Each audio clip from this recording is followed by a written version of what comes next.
Delaying retirement, the underemployed waiting for openings. How and when is this 7.7% rate going to come down? Well, certainly sooner than the Bank of England think it will. They have a forecast of late 2016. I think it's very likely to happen before that.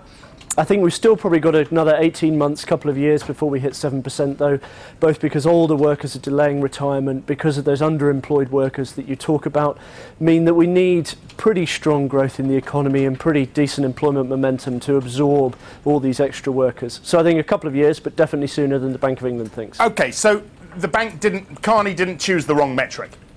I don't think he chose the wrong metric. I mean, it doesn't mean it's going to behave for him in the way that he wants. I mean, forecasting unemployment is just like forecasting anything else. There are going to be errors there and judgments that are wrong.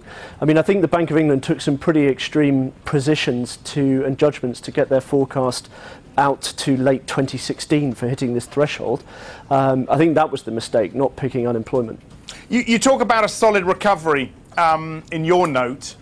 How solid is it? What are we going to look at? What are we looking at for this year and next? Well, for this year, I've got 1.5% growth. For next year, 2.5%.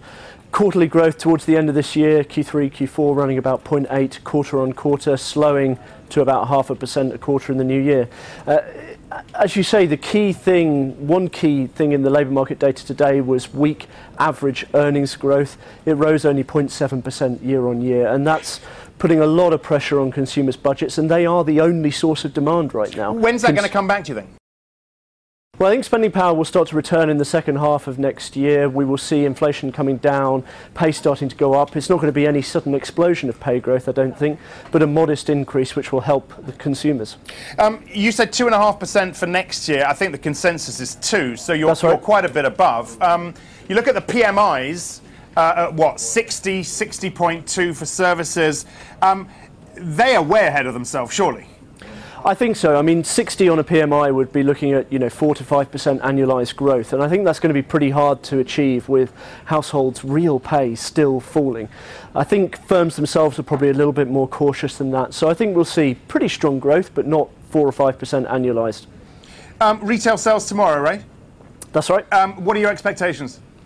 I'm expecting, broadly the same year-on-year growth as we saw last month. I think, again, as with some of these indicators over the summer, like pay picking up into Q2, PMIs picking up into Q3, I think we'll start to see a little bit of cooling as we head to the end of the year. And I find it hard to believe retail sales can keep rising 4% year-on-year when